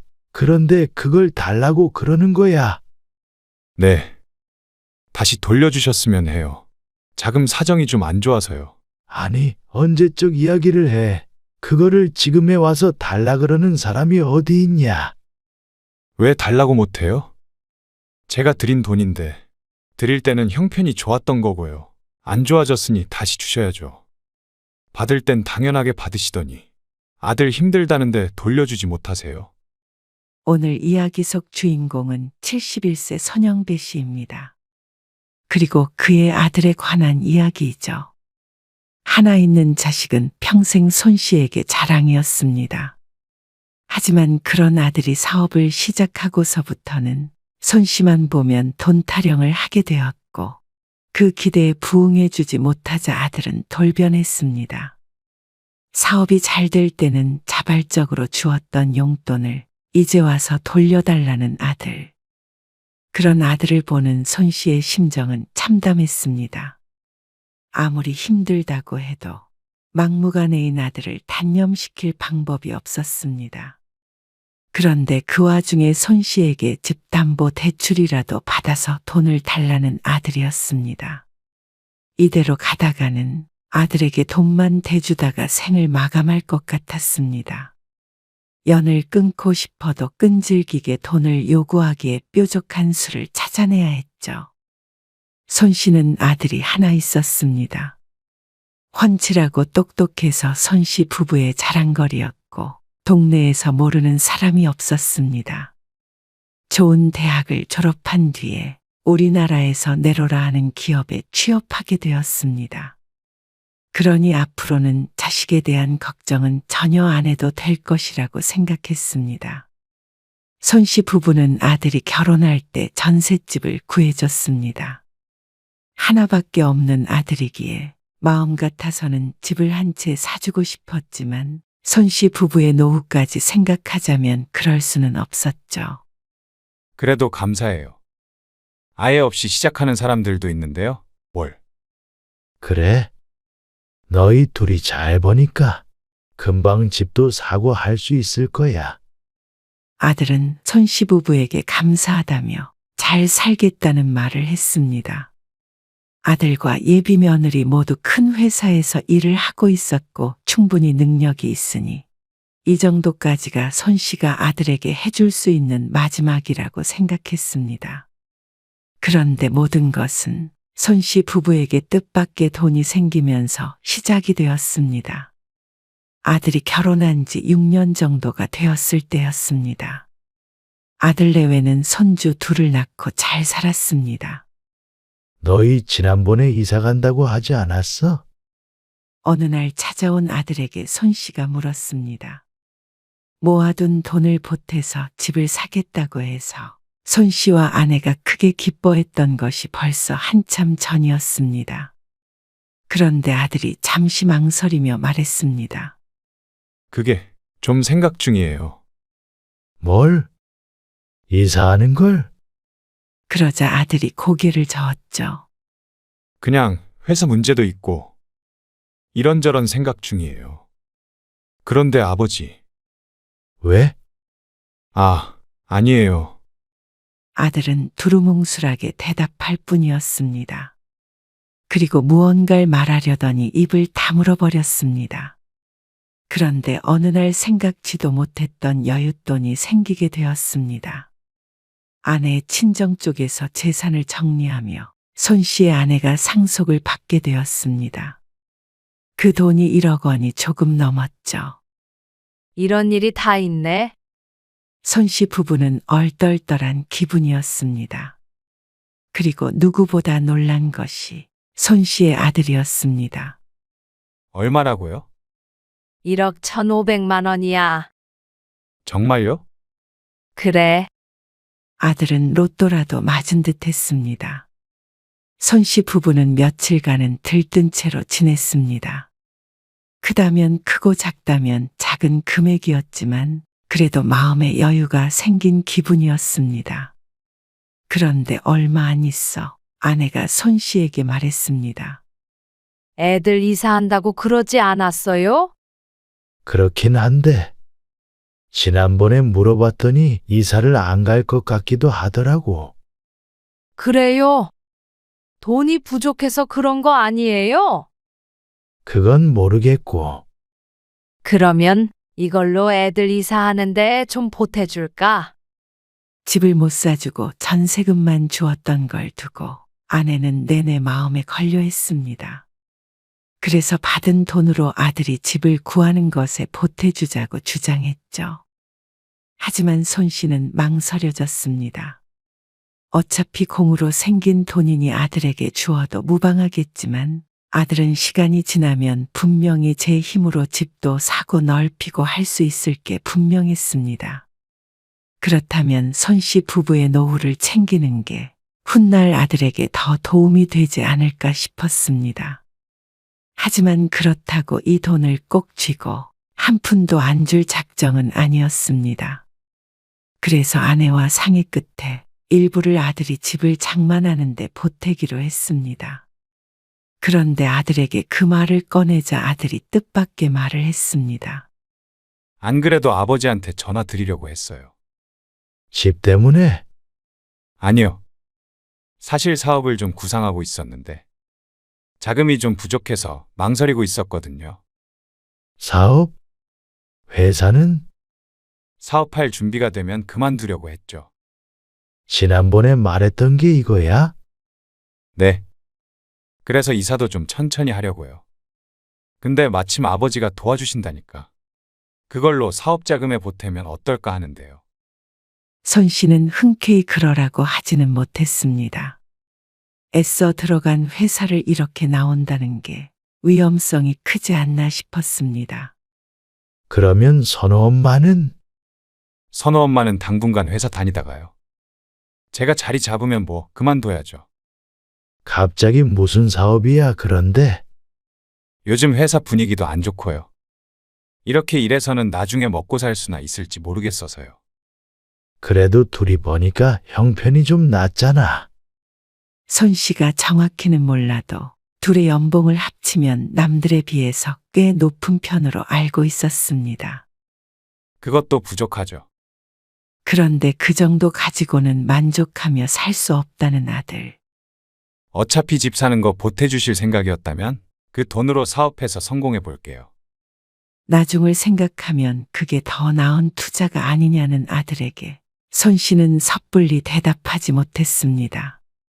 손 씨라면 그런 결정을 하지 않겠지만 또 아들의 말처럼 요즘엔 그렇게 해서 살 수 없을지도 모른다는 생각을 했습니다. 지금 세상 돌아가는 것이야 손 씨보다도 아들이 더 잘 알지 않을까 싶었습니다. 하지만 아들은 손 씨가 받은 전부를 받길 원했습니다. 손 씨는 사업을 하고 말고를 떠나서 그건 안 된다고 생각했습니다. 여보, 어차피 없었던 돈인데 그냥 다 줍시다. 손 씨의 아내는 아들의 말대로 하고 싶어 했습니다. 예전부터 아들에게 하나라도 더 주고 싶어 하던 아내였으니 그런 마음을 모르는 건 아니었습니다. 우리 노후는 생각 안 해? 나중에 크게 아플 일이라도 있으면 어떡해? 우리도 목돈을 좀 가지고 있는 게 좋지. 물론 연금도 나올 것이고 나름대로 젊어서부터 노후 준비는 해왔지만 그래도 사람 일이라는 게 어떻게 될지 몰랐습니다. 그래서 손 씨는 아들에게 7천만 원을 주기로 약속했죠. 아들은 아쉬워했지만 그래도 기쁘게 받았습니다. 그리고 그게 잘한 결정이었는지 아들의 사업은 반년 정도 지나자 잘 되기 시작했습니다. 몸은 좀 어떠세요? 그냥 그렇지 뭐. 병원은 다녀왔어. 일은 안 하시는 거죠? 일은 진작부터 안 하지. 그쯤 손 씨는 몸이 좋지 않아서 하던 일을 접게 되었습니다. 건강이 허락하는 한 일을 하고 싶었는데 이제 몸으로 할 수 있는 일은 하지 못할 것 같았습니다. 아들은 그런 손 씨에게 전화를 걸어 걱정했습니다. 제가 어머니 계좌로 100만 원 넣었어요. 100만 원을 왜? 그냥 용돈 쓰시라고요. 무슨 용돈이야? 쓸 돈 충분히 있어. 그래도요. 이제 벌이도 없으시잖아요.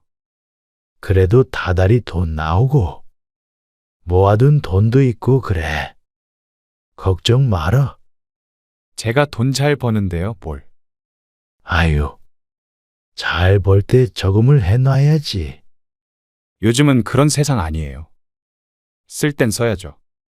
아들은 웃음기 머금은 목소리로 대꾸했습니다.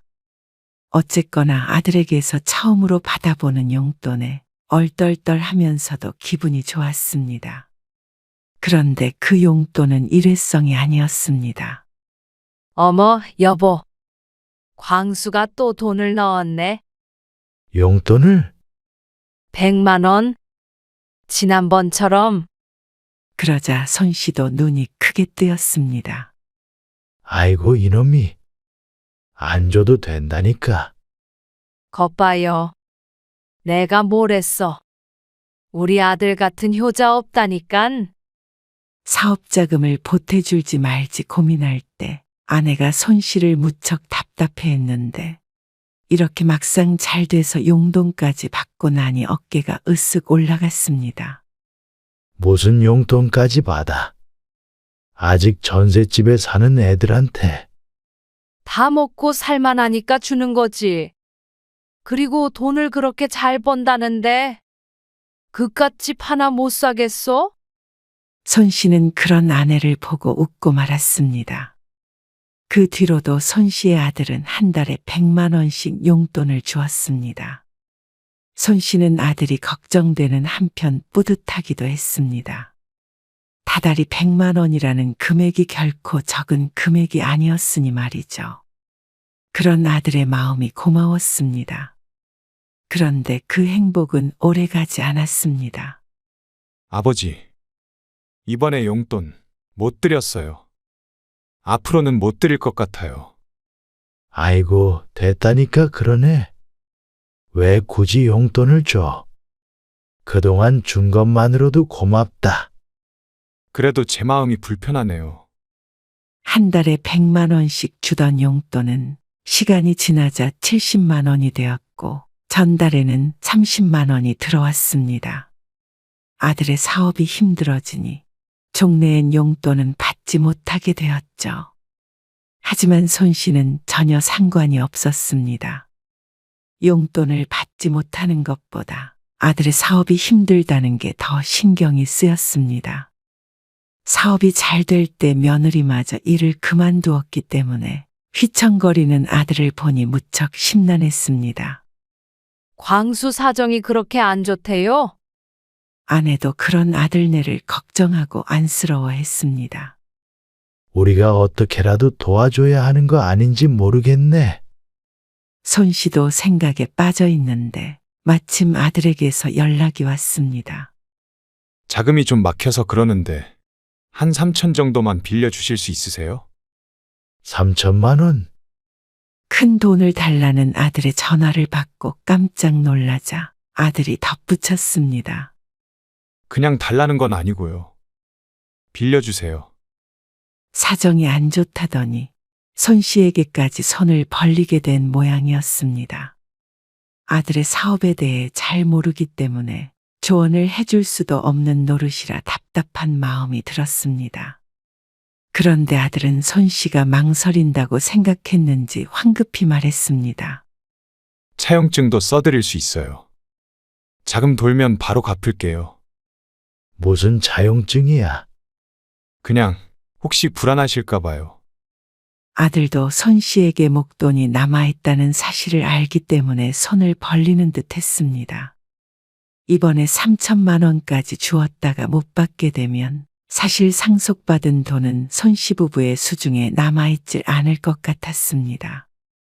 하지만 아들네 외 사업이 망할 것 같다는데 외면할 수도 없었습니다. 그래도 잘 될 때 용돈까지 주던 애들인데 그거 다 받아먹고는 외면할 수는 없지. 아내는 당연히 아들에게 사업자금을 빌려줘야 한다고 말했습니다. 따지자면 받은 용돈은 다 합쳐도 2천만 원이 되지 않았고 처음에 사업을 시작할 때 준 돈이 7천만 원이었습니다. 이번에 3천까지 주면 손 씨가 아들에게 주는 금액이 1억 원이었습니다. 누가 얼마를 더 주었냐를 따지는 것은 아니었지만 걱정이 되는 건 사실이었습니다. 하지만 이대로 아들의 부탁을 거절할 수도 없는 노릇이라 손 씨는 결국 3천만 원을 빌려주게 되었습니다. 아들은 갚겠다며 차용증을 써주었습니다. 당시에는 가벼운 마음으로 써주었던 것 같았는데 훗날 생각해보면 가장 잘한 일이지 않았을까 싶었습니다. 광수가 차용증 써준다고 그걸 써. 아, 그럼 우리도 빌려준 건 받아야 할 것 아니야? 용돈을 한 달에 100만 원씩 주던 아들한테 아내는 자신이 더 서운한 듯 중얼거렸습니다. 손 씨도 아들이 어려운 상황에서 그 돈을 달라고 할 생각은 없었습니다. 하지만 나중에 다시 사업이 잘 되게 되면 손 씨 부부도 목돈이 필요했습니다. 아들은 3천만 원만 있으면 금방 다시 돈을 벌 수 있을 것처럼 말했습니다. 하지만 그게 끝이 아니었죠. 3달쯤 있다가 찾아온 아들은 손 씨에게 아주 황당한 말을 했습니다. 아버지, 저희가 여태껏 드렸던 용돈 있잖아요. 그거 좀 돌려주세요. 손 씨는 자신이 잘못 들었나 싶어서 인상을 찌푸린 채 아들 쪽으로 귀를 다시 기울였습니다. 뭐라고? 용돈 드렸었잖아요. 100만 원씩이요. 그래? 그런데 그걸 달라고 그런 거야? 네. 다시 돌려주셨으면 해요. 돌려달라니. 손 씨가 황당함에 중얼거렸습니다. 자금 사정이 좀 안 좋아서요. 언제나 아들 편이던 손 씨의 아내도 대답을 하지 못하고 입만 벌리고 있었습니다. 아니, 그거를 지금에 와서 달라 그러는 사람이 어디 있냐? 왜 달라고 못해요? 제가 드린 돈인데. 아들은 당당하게 주장했습니다. 그리고 손 씨에게서 그러자 하는 대답이 나오지 않자 인상을 험악하게 구겼습니다. 드릴 때는 형편이 좋았던 거고요. 안 좋아졌으니 다시 주셔야죠. 받을 땐 당연하게 받으시더니 아들 힘들다는데 돌려주지 못하세요? 당연하게 받은 적도 없었고 아들이 힘들 때 외면한 적도 없었습니다. 아들의 논리대로라면 아들에게 드렸던 돈들은 손씨네가 힘들 때 돌려받을 수 있다는 말인데 반대 상황이었다면 아들이 선뜻 돈을 돌려줬을지 의문이었습니다. 아들이 결혼할 때 주었던 전세금과 사업자금 등을 합치자면 못해도 수억이었습니다. 살고 있는 집을 제외하자면 손씨 부부의 노후 자금보다도 많은 금액이었습니다. 아들이 주었던 용돈, 굳이 달라 그러면 못 줄 돈도 아니었습니다. 1,600만 원, 1,700만 원 정도일 것 같았는데 그래도 이건 아닌 듯 싶었습니다. 아들의 사업이라는 것이 밑빠진 독에 물을 붓고 있는 것 같았고 손 씨도 노후 자금까지 위협당하면서까지 그 독에 대신 물을 채울 수는 없었습니다. 이미 준 것으로도 충분하다고 생각했죠. 네가 준 용돈을 저금해뒀겠냐? 그리고 용돈을 준 게 언제적 이야기인데. 아들은 손 씨가 주지 않을 것 같자 그건 모르겠다며 난리를 쳤습니다. 갑자기 돌변해서 어찌나 소리를 치던지 내 아들이 아닌 것만 같았습니다. 그렇게 아들이 효자라고 입이 마르도록 칭찬하던 아내도 창백해진 채로 말도 못 꺼내고 있었습니다. 우리도 그럴 여력 없다. 손 씨가 끝내 거절했습니다. 그러자 아들 거실에 있던 작은 테이블을 엎을 듯이 들썩들썩하며 들어올리려고 했습니다. 손 씨의 얼굴을 새카맣게 변했습니다. 있던 돈은 너희가 사업한다고 해서 다 줘버렸잖냐? 용돈은 생활비로 써버려서 줄 수가 없어. 손 씨보다도 아내가 먼저 정신을 차리고 아들에게 화를 냈습니다. 좀처럼 화내는 일이 없는 아내가 아들을 비난하자 아들이 씩씩대며 일어났습니다. 제가 저 혼자 잘 살자고 이래요? 다 같이 잘 살아보려고 하는 거잖아요. 아, 그래서 힘 닿는 만큼 도와줬잖냐? 없는 걸 더 어떻게 내놓으라는 거야?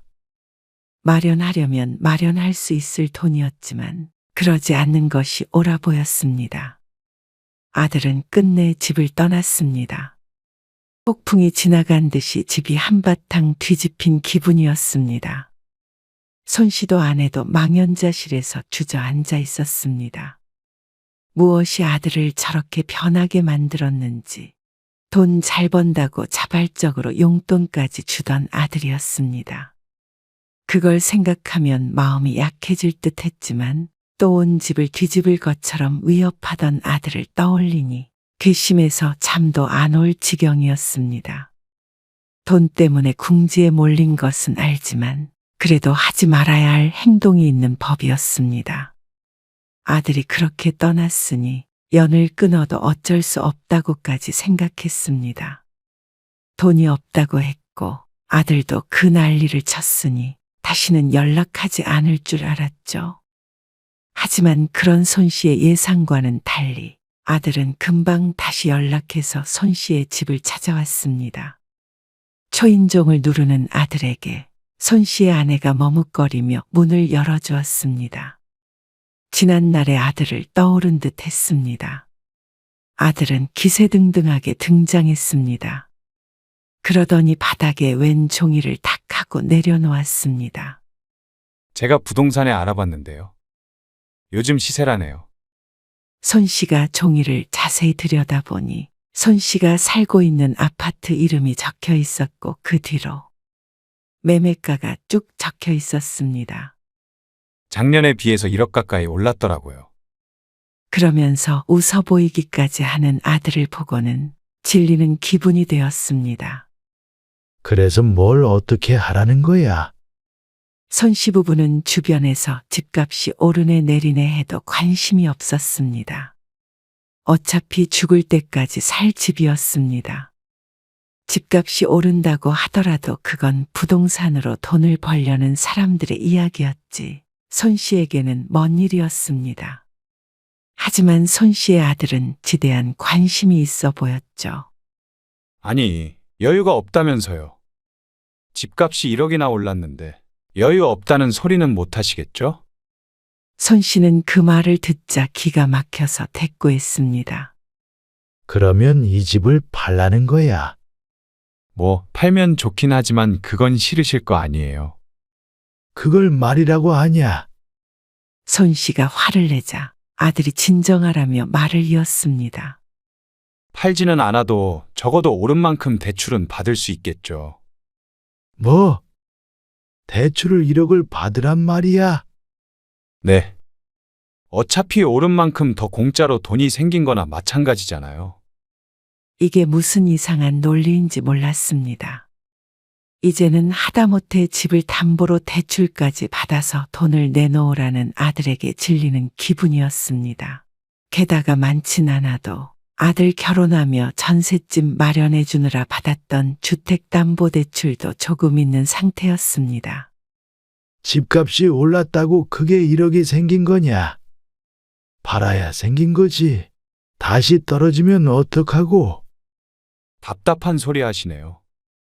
융통할 수 있는 돈은 융통해서 투자를 하는 게 득이죠. 이 집만 끌어안고 사시게요? 아들은 막무가내였습니다. 그것만큼은 죽어도 안 된다고 했지만 눈이 이미 시뻘겋게 변한 듯 했습니다. 그렇게 투자해서도 안 되는 사업이면 다른 걸로 돈 벌 생각을 해야 하는 거 아니냐? 돈 잘 벌 때는 그렇게 좋아하시더니 제가 알아서 일으킬 거예요. 아들은 손 씨의 말을 듣지 않았습니다. 손 씨도 아들에게 실망했습니다. 반대로 돈 잘 벌 때는 효자 노릇 하려고 하더니 돈 못 버니 날강도가 따로 없었습니다. 차라리 평범하게 아무것도 안 주고 아무것도 안 가져가는 게 더 효자일 듯 했습니다. 하지만 손 씨가 버틴다면 아들도 집을 마음대로 팔 재주는 없었습니다. 그런데 그 뒤부터는 손 씨를 괴롭히기 시작했습니다. 광수 전화 왔네. 아내가 침음하며 휴대폰 화면을 들여다보았습니다. 이제는 아들의 전화가 받아선 안 되는 무서운 연락이 되어버렸습니다. 받지 말어. 차라리 차단을 해. 손 씨가 전화를 받지 않자 손 씨의 아내를 괴롭혀댔습니다. 아버지 좀 설득해보라며 말이죠. 설득도 해보고 화도 내보고 간절히 애원도 해봤습니다. 하지만 아들은 대출 받아서 돈만 주면 되는 것 아니냐고 오히려 손씨 부부를 탓했습니다. 아내는 큰 충격을 받아서 시름시름 앓기까지 했습니다. 믿고 사랑했던 아들이 돈 때문에 부모를 해코지하니 마음의 상처가 남달랐습니다.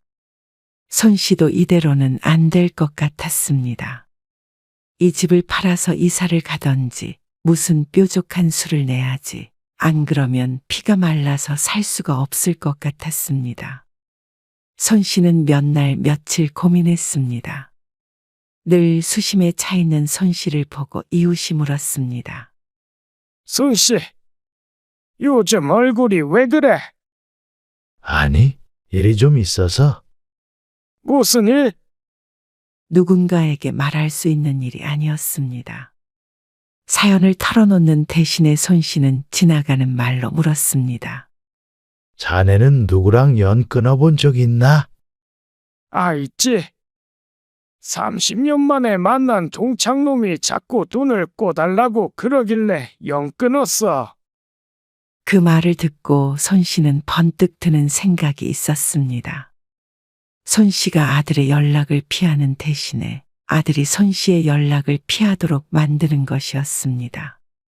손씨는 아들을 집으로 불렀습니다. 아들은 돈을 받을 줄 알았는지 신이 나서 달려왔습니다. 그런 아들을 보며 손씨가 심각한 어투로 말했습니다. 지난번에 빌려줬던 3천만 원 말이야. 자용증 썼던 거, 그것 좀 돌려줘야겠다. 돈을 주는 것이 아니라 오히려 내놓으라는 손씨의 말에 아들이 당황했습니다. 지금 상황에서 그 돈을 달라는 말이 나오세요? 어처구니 없어 하는 아들을 보며 손씨가 더욱 심각하게 말했습니다. 사실 우리가 큰 빚이 있어. 그 말에 아들이 화들짝 놀랐습니다.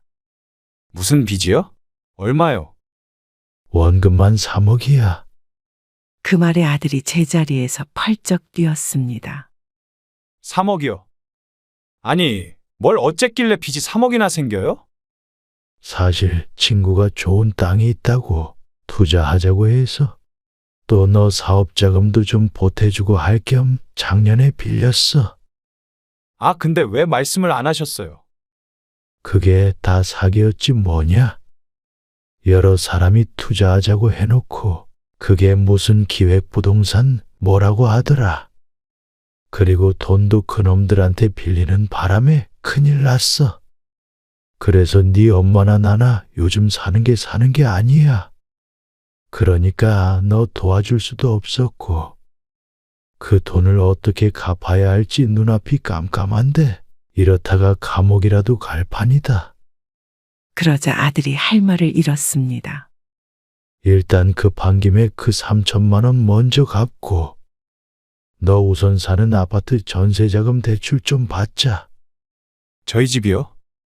아니, 아버지 아파트는요? 그건 진작에 팔려고 내놨어.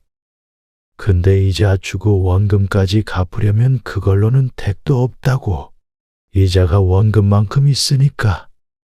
그러면 도대체 얼마를 갚아야 한다는 거예요? 아들의 얼굴이 시퍼렇게 변했습니다. 그리고는 노발대발했죠. 지난번에 돈 갚으라고 집까지 찾아왔는데 어떡하냐? 자식인 네가 우리 좀 도와줘야지. 아니, 저희도 그럴 상황이 아니라니까요.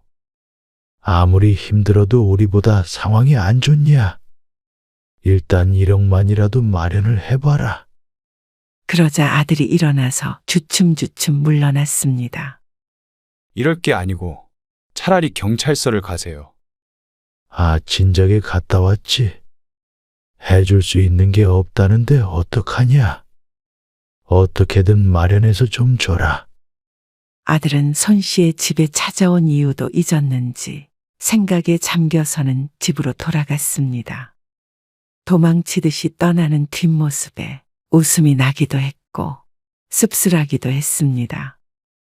허술하게 지어낸 이야기이지만 금액만 듣고는 놀랐는지 아들은 깊게 생각하지도 않는 듯 했습니다. 다음 다음 날 손 씨는 아들에게 차용증을 찍은 사진을 보냈습니다. 그러고는 3천만 원은 당장 갚으라고 했습니다. 그러자 한동안 연락이 없더니 며칠 뒤에 손 씨에게 3천만 원을 송금했습니다. 그리고 손 씨가 전화를 하자 받지 않았습니다. 손 씨는 거기에서 끝내지 않고 아들에게 장문의 문자 메시지를 보냈습니다. 급한 대로 1억이라도 마련해보라고 구구절절하게 써서 보냈더니 1시간 뒤에 여력이 없다는 답장이 왔습니다. 차용증을 썼던 3천만 원은 갚았으니 이제 돈 달라는 소리는 하지 말라면서 말이죠. 손 씨는 매일 3천만 원만이라도 빌려줘라.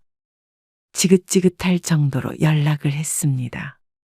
그게 열흘 정도 이어지자 손 씨의 전화는 차단했는지 전화 연결음도 울리지 않게 되었습니다.